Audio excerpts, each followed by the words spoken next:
안녕하세요. 다산에듀 교수 이창선입니다. 자, 이번 시간에는 22년 제4회 필기 기출문제 풀이를 같이 하도록 하겠습니다. 자, 이번 시험부터 이제 PBT 시험에서 CBT 시험으로 바뀌는 첫 시험이었죠. 그러니까 저도 얼마 전에 시험을 보고 와서, 직접 시험을 보고 와서 이제 보건 작업까지 이제 완료를 하고, 이제 여러분께 해설 영상을 지금 하고 있는 겁니다.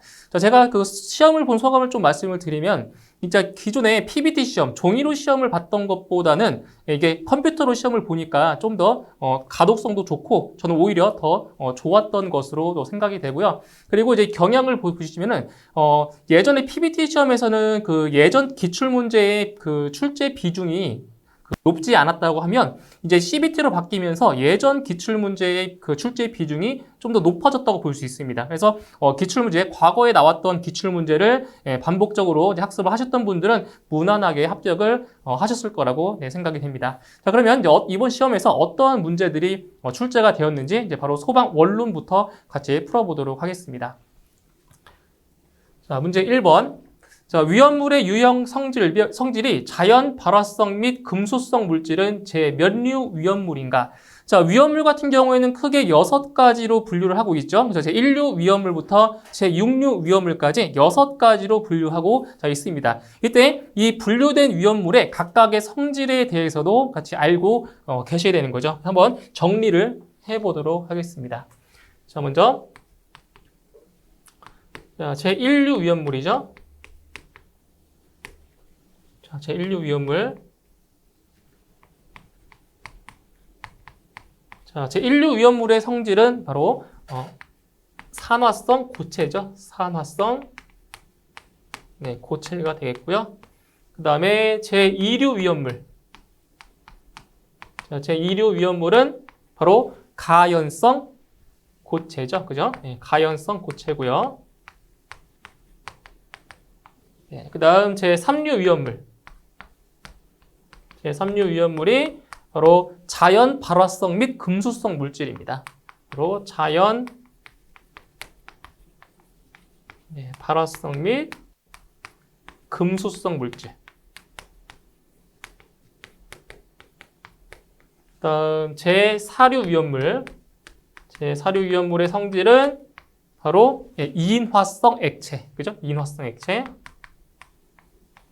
이인화성 액체고요. 그 다음에 제5류 위험물의 성질은 바로 자기 반응성 물질입니다. 자기 반응성 물질. 그 다음 마지막으로 제6류 위험물. 제6류 위험물의 성질은 바로 산화성 액체입니다. 산화성 액체. 자, 문제에서 지금 무엇을 물어봤냐면 바로 자연 발화성 및 금수성 물질이 제 몇 류 위험물이냐 물어봤죠? 그렇죠? 자, 어디 있어요? 바로 자연 발화성 및 금수성 물질은 제 3류 위험물에 해당이 됩니다. 그래서 정답은 3번이 정답이 되겠습니다. 자, 다음 문제 2번. 자, 경유 화재가 발생했을 때 주수 소화가 오히려 위험할 수 있는 이유는, 자, 주수 소화라고 하는 것은 뭐예요? 화재가 발생했을 때 물을 뿌리는 거죠. 이게 주수 소화죠. 그렇죠? 그럼 여기서 이제 경유 화재, 경유라고 하는 건데 인화성 액체인데 여기서 경유 화재가 발생했을 때 물을 뿌리면 오히려 더 위험해지는 이유는 뭐냐? 바로 이 경유의 비중은 물보다 작죠. 그러니까 경유 같은 경우는 비중이 0.82에서 0.87 정도가 되는데 물의 비중은 1이잖아요. 그죠? 물의 비중은 1인데 바로 경유는 물의 비중보다 작기 때문에 경유 화재가 발생했을 때 물을 뿌리게 되면 바로 그 유류, 경유가 물 위로 떠 있겠죠. 왜? 비중이 더 작기 때문에. 그래서 경유는 물보다 비중이 가벼워 화재면의 확대 우려가 있기 때문에 경유 화재가 발생했을 때 주수 소화를 할 수가 없게 되는 겁니다. 그래서 정답은 1번이 정답이 되겠습니다. 자, 다음 문제 3번. 열원으로서 기계적 에너지에 해당되는 것은, 자, 열원 같은 경우는 전기적 에너지도 있고요. 그 다음 기계적인 에너지, 그 다음 화학적 에너지, 그리고 원자력 에너지 같은 것이 있는데, 자, 보기 중에서 기계적 에너지원에 해당되는 것을 찾는 겁니다. 기계적인 에너지. 자, 1번의 압축열, 2번의 분해열, 3번의 연소열, 4번의 용해열.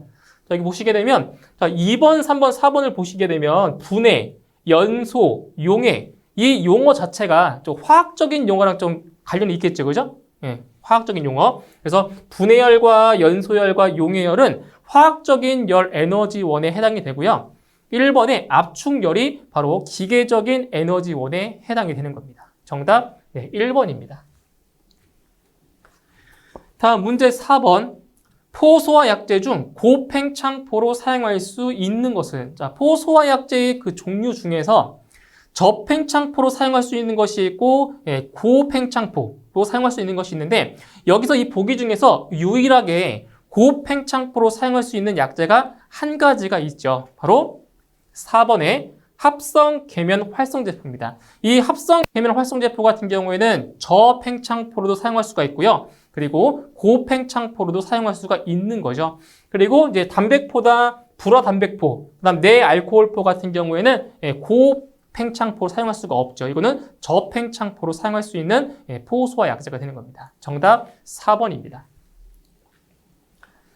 자, 다음 문제 5번. 다음 중 제1류 위험물로 그 성질이 산화성 고체인 것은? 자, 보기 중에서 산화성 고체, 제1류 위험물에 해당되는 것을 찾는 겁니다. 자, 1번에 황린, 2번 아염소산 염류, 3번 금속분, 4번 유황. 자, 보시게 되면 자, 1번의 황린은 바로 자연 발화성 물질로서 제3류 위험물에 해당이 되고요. 보기 2번에 아염소산 염류 나와 있죠. 자, 무슨 염류. 그러니까 이 끝에 염류로 끝나는 그 용어가 나온다. 염류로 끝나는 것들은 거의 대부분 제1류 위험물로 보시면 돼요. 아시겠죠? 염류로 끝나는 것들은 거의 대부분 뭐라고요? 제1류 위험물이 되는 거예요. 다음 3번의 금속분은 제2류 위험물이고요. 그리고 4번의 유황도 마찬가지로 제2류 위험물에 해당이 됩니다. 그래서 제1류 위험물에 해당되는 것은 2번의 아염소산 염류가 되겠습니다. 정답 2번. 다음 문제 6번. 가연성 액체로부터 발생한 증기가 액체 표면에서 연소 범위의 하한계에 도달할 수 있는 최저 온도를 의미하는 것은? 자, 여기 보시게 되면 자, 연소 범위의 하한계. 그러니까 연소 범위 같은 경우에는 하한계가 있고 상한계가 있죠. 그러니까 예를 들어서 그 수소 같은 경우에는 그 연소 범위가 얼마예요? 수소 같은 경우는 4에서 75 정도가 되는 거죠. 그죠? 수소 같은 경우. 그때 여기서 뭐냐? 여기서 4, 요 4가 바로 연소 하한계고요. 하한계. 그리고 요 75가 상한계입니다. 상한계.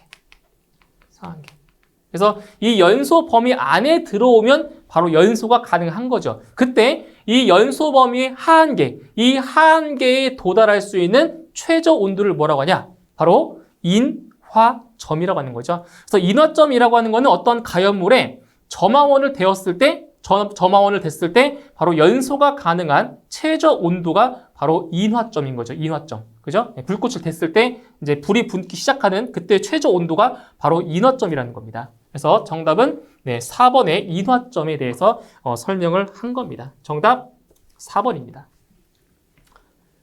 다음 문제 7번. 다음 물질 중 공기 중에서의 연소 범위가 가장 넓은 것은? 자, 좀 전에 우리 연소 범위를 말씀드렸죠. 뭐 폭발 범위라고도 하는데요.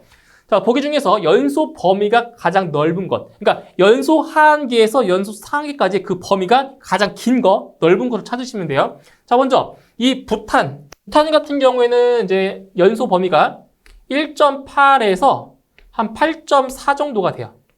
연소 범위가. 그러니까 하한계가 1.8이고요. 상한계가 8.4라는 거죠. 그 다음 프로판 같은 경우는 2.1에서부터 9.5 정도로 나오고요. 연소 범위가. 그 다음 메탄가스는 5에서 15 정도까지 돼. 15. 그죠? 범위가. 그 다음에 수소가 4에서 75입니다. 연소 범위가. 그럼 보시면 바로 이 수소가스가 압도적으로 넓죠. 4에서 75까지. 그죠? 간격이 넓은 걸 찾으시면 돼요.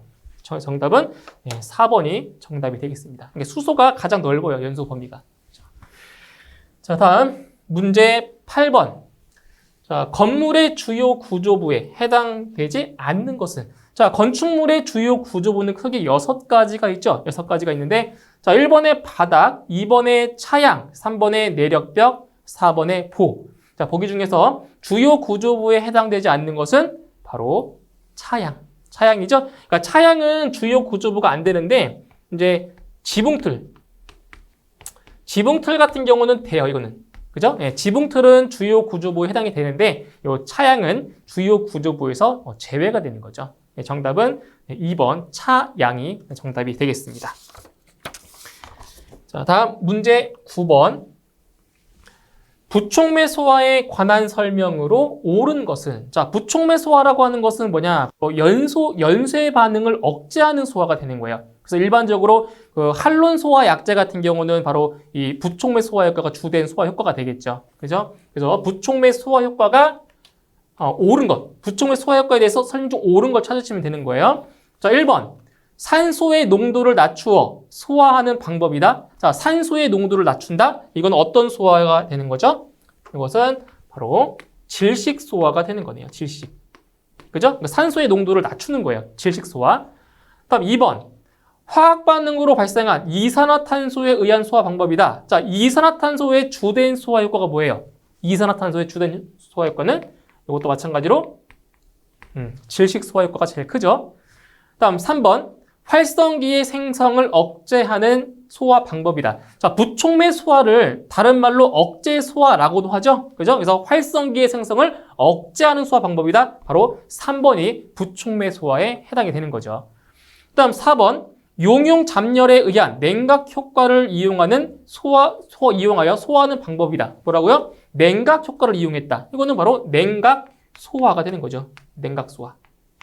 그렇죠? 그래서 부촉매 소화에 해당되는 것은 바로 이 3번입니다. 그래서 활성기의 생성을 억제하는 소화 방법이다. 이것이 바로 부촉매 소화가 되는 거죠. 정답 3번입니다.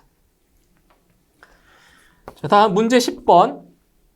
자, 프로판 50 볼륨 %, 부탄 40 볼륨 %, 프로필렌 10 볼륨 %로 된 혼합가스의 폭발 하한계는 약 몇 볼륨 %인가? 단, 각 가스의 폭발 하한계는 프로판은 2.2 볼륨 %, 부탄은 19 볼륨 %, 프로필렌은 2.4 볼륨 %라고 했습니다. 자, 무엇을 구하는 거예요? 혼합가스의 폭발 하한계를 구하는 거죠. 바로 르 샤틀리에의 법칙을 이용하는 겁니다. 그래서 공식을 써보면 자, 혼합가스의 폭발 하한계 L은 자, 100 나누기 바로 L1분의 V1 플러스 L2분의 V2 플러스 L3분의 V3. 자, 이 문제 같은 경우에는 지금 그 혼합가스가 몇 개예요? 프로판, 부탄, 프로필렌. 가스가 3가지 종류가 있죠? 그래서 여기 3개만 쓴 거예요. 만약에 가스의 종류가 4개다. 4개다라고 하면 여기 하나가 쉽게 더 붙겠죠. 그렇죠? 자, 그리고 여기는 이 100이라는 값은 이게 항상 100이 들어가는 것이 아니에요. 자, 여기는 어떤 값이 들어가는 거냐면 자, 프로판이 50이죠. 부탄이 40이에요. 그 다음에 프로필렌이 10이에요. 이 값들을 더한 값이 여기에 들어가는 거예요. 그러니까 항상 100이라는 값이 아니에요. 이 값을 더한 값. 합친 게 100이니까 100이 들어가는 겁니다. 아시겠죠? 이거 기억해 주시면 돼요. 자, 이제 값을 대입해 볼게요. 자, 분자는 100이고요. 자, L1, L2, L3는 각 가스의 바로 하한계 값. 자, 먼저 L1을 이제 프로판이라고 볼게요. 프로판은 2.2 볼륨 %니까 2.2분의 얼마? 50 볼륨 %, 50. 네, 플러스. 그 다음에 요 2를, 두 번째 거를, 자, 부탄으로 보면, 부탄이 지금 얼마예요? 부탄의 하한계가 19죠? 그러면 19분의 얼마? 40. 더하기. 그 다음 세 번째 것을, 프로필렌이라고 하면, 프로필렌의 하한계가 2.4예요. 2.4분의 10 볼륨 %. 이렇게 계산하시는 겁니다, 이거. 그래서 계산을 하시게 되면 이 혼합가스의 폭발 하한계는 대략적으로 2.09 정도가 나옵니다. 볼륨 %. 그죠? 이렇게 해서 정답은 2번에 정답이 있습니다. 자, 다음 문제 11번. 자, 내화 구조의 기준 중 벽의 벽돌조로서 두께가 최소 몇 센티미터 이상이어야 하는가? 자, 이거는 내화 구조의 기준에서 자, 이번에 어떤 걸 물어본 거냐면 자, 벽인 경우 벽. 자, 내화 구조의 기준은 뭐 바닥도 있고요. 그다음 뭐 기둥도 있고요. 다양하게 있어요. 그 중에서 바로 벽에 대한 내화 구조 기준 중에서 자, 벽돌조로서 두께가 최소 몇 센티미터 이상인 경우에 내화 구조의 기준에 만족하냐? 이거 얼마예요? 바로 벽돌조 같은 경우에는 두께가 19cm 이상이 돼야 되는 겁니다. 이건 암기하시면 돼요. 그래서 내화 구조의 기준 벽의 경우 벽돌조 같은 경우에는 두께가 얼마 이상이다? 바로 19cm 이상이 돼야 된다. 이건 암기를 해주시면 되겠습니다. 정답 4번. 자, 다음 문제 12번. 할로겐 화합물의 소화 효과가 큰 순서대로 배열된 것은 자, 할로겐 화합물 소화 효과, 할론 소화약제에서 자, 바로 뭐가 들어있냐면 지금 여기 보시면 요오드, 브롬, 염소, 그다음 불소. 그죠? 이렇게 나와 있죠. 그죠? 여기서 이제 어떤 순서냐면은 소화 효과가 큰 순서대로 나열한 걸 찾는 거래요. 그죠? 얼마냐? 소화 효과가 큰 거는 요오드가 제일 크죠. 그다음 브롬이고요. 그다음 염소, 그다음 불소. 이 순서대로입니다. 이것은 소화 효과가 큰 순서대로 나타내면 이렇게 돼요. 그래서 정답은 1번이 되고요. 그리고 이 순서와 순서가 그 반대인 순서가 뭐냐면 이거는 바로 친화력인데 산소하고의 친화력. 그 순서가 반대입니다. 불소, 그다음 염소, 그다음 브롬, 요오드 이 순서가 되는 거예요. 친화력. 그죠? 그래서 소화 효과 순서대로 배열된 것은 1번이 있고요. 요 4번이 바로 친화력. 그죠? 요게 바로 4번이 되는 겁니다. 정답은 1번이 정답이 되겠습니다. 자, 다음 13번. 자, 탄화칼슘이 물과 반응 시 발생하는 가연성 가스는 자, 이거는 이제 답을 암기를 하셔도 되고요. 이거에 그 물과의 반응성 화학식을 좀 기억해 두시면 되는데 자, 탄화칼슘은 이제 분자식이 CaC2입니다. 이게 탄화칼슘인데 탄화칼슘이 지금 뭐랑 반응했냐면은 자, 물과 반응했다고 했죠. 물은 H2O입니다. H2O. 네, 물과 반응한 거예요. 자, 그럼 뭐냐? 탄화칼슘이 물과 반응하면 이제 어떤 연소 생성물이 발생하겠죠. 그죠? 반응물이. 그게 뭐가 있냐면 바로 수산화칼슘이 발생을 하고요. 수산화칼슘. 그리고 C2H2라고 하는 바로 아세틸렌 가스가 발생을 하게 되는 겁니다. 아세틸렌 가스. 앞에는 2를 부쩍 곱해주시면 돼요. 2를 2배. 그래서 탄화칼슘이 물과 반응하면 수산화칼슘과 그리고 아세틸렌 가스가 발생을 하게 됩니다. 그래서 정답은 3번 아세틸렌이 정답이 되겠죠. 이것도 이제 시험에 자주 나왔던 문제예요. 그죠? 자, 다음 14번. 자, 프리웨이 법칙, 즉 전도에 대한 설명으로 틀린 것은 자, 이 문제는 그 공식만 하나 알고 계시면은 쉽게 풀 수가 있는 문제예요. 자, 전도. 자, 전도에서 자, 이동 열량 Q는 얼마냐? K 곱하기 L분의 A 델타 T. 이겁니다.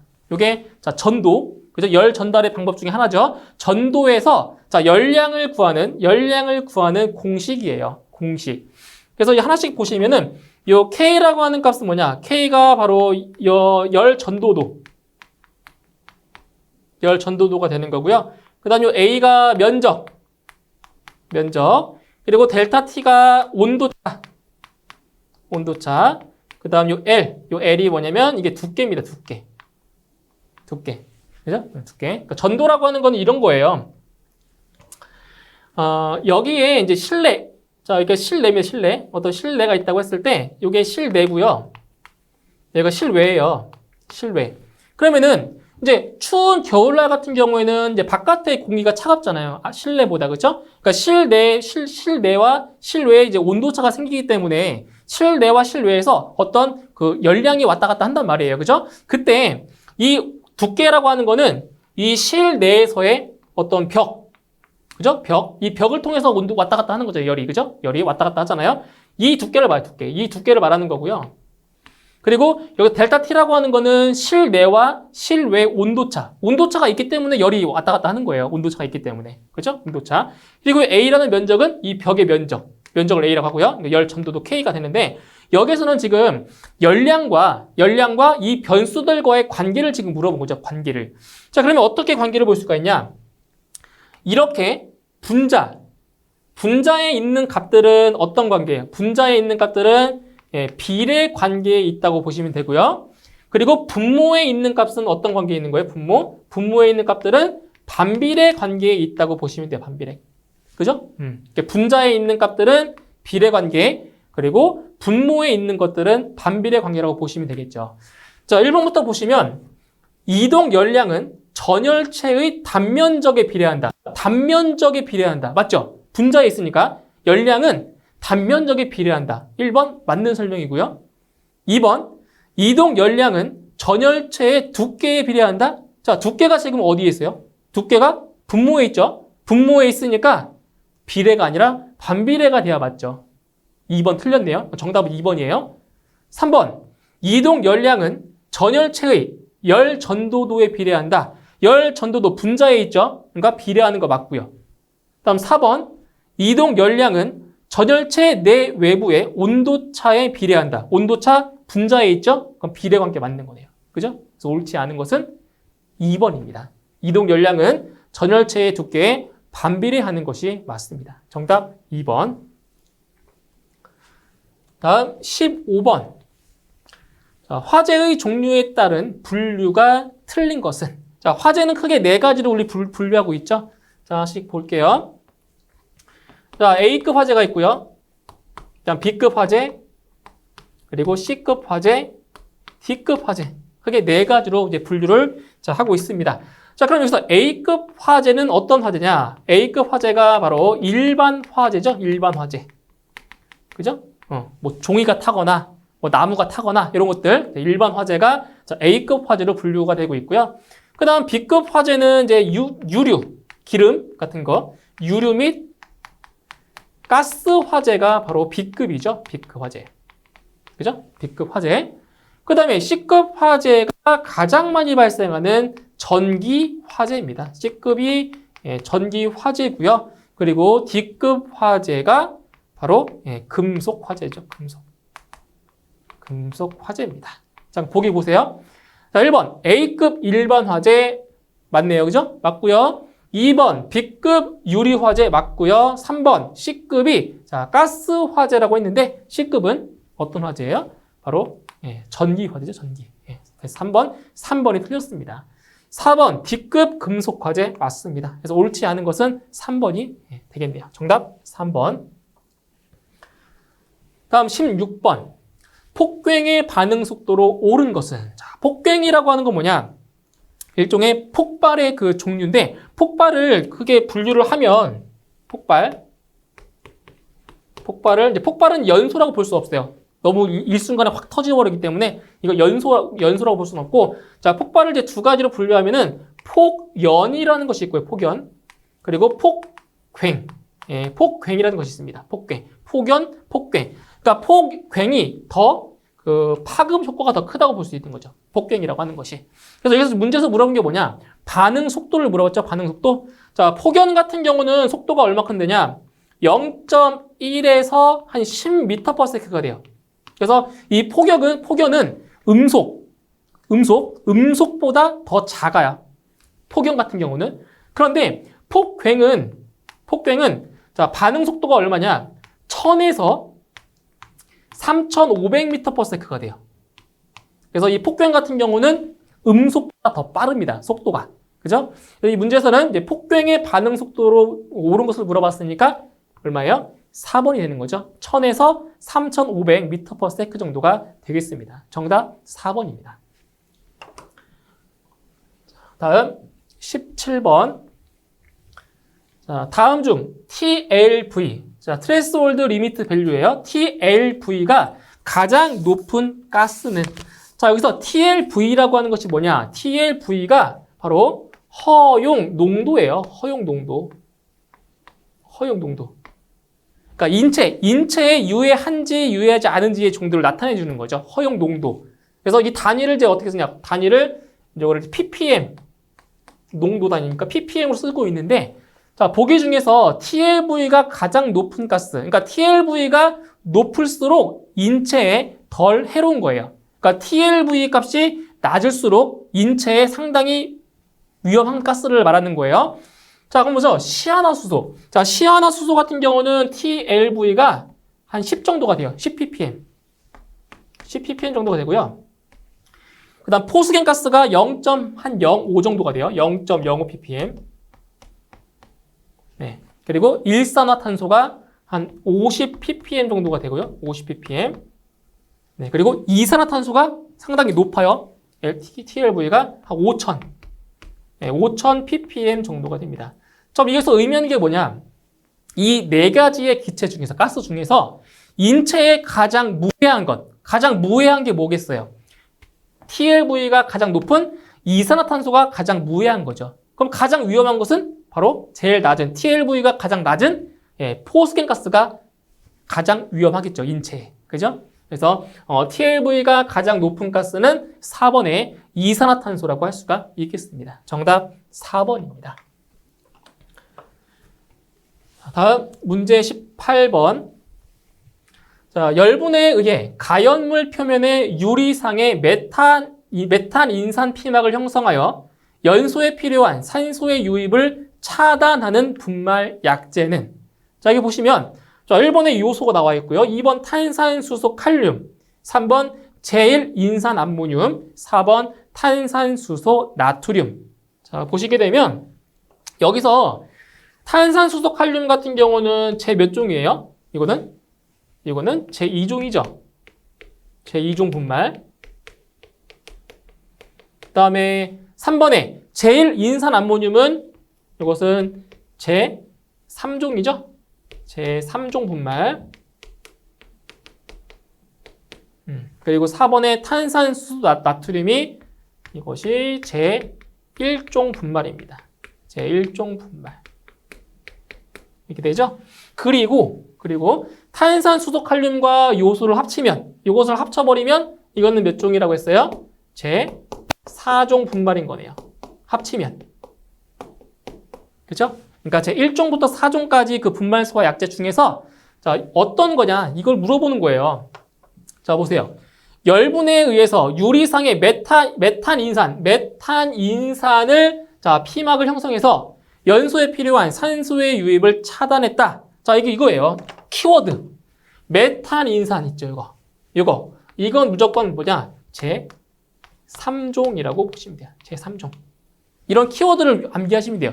메탄 인산 나왔다? 무조건 제3종입니다. 그럼 제3종 분말이니까 제일인산 암모늄이 되는 거죠.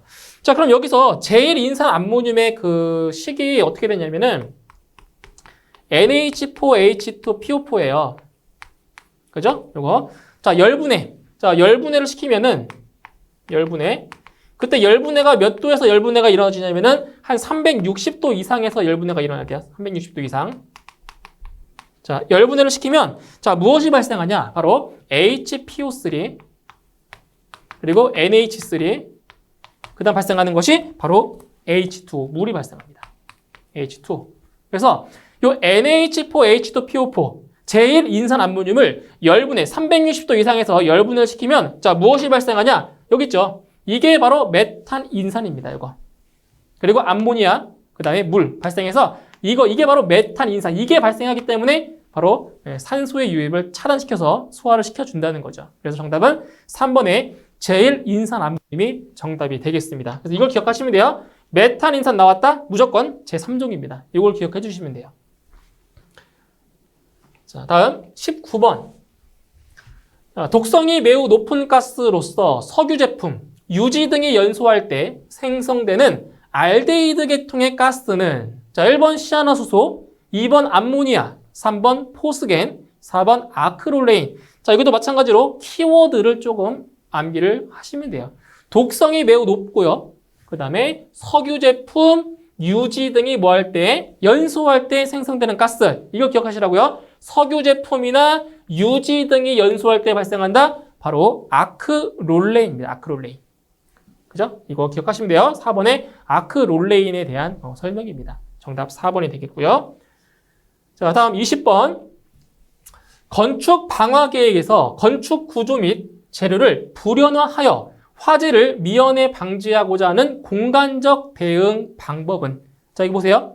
자, 1번에 회피성 대응, 2번 도피성 대응, 3번 대항성 대응, 4번에 설비적 대응. 그럼 여기서 일단 공간적인 대응이다. 공간적 대응은 바로 1번과 2번과 3번밖에 없습니다. 설비적 대응은 아예 답에서 제외가 돼버려요. 공간적 대응은 뭐라고요? 회피성, 도피성, 대항성. 이 세 가지예요. 이 세 가지 중에 하나가 답이에요. 자, 그런데 문제에서 뭐라고 했냐면 건축 구조 및 재료를 뭐한다? 불연화하여. 불연화. 그러니까 연소가 되지 않게끔 하는 거죠. 그죠? 불연화해서 자, 화재를 미연에 방지한다. 그러니까 화재로부터 완전히 분리시키는 거예요. 화재가 발생하기 전에 예방하는 거죠. 이것을 바로 뭔다?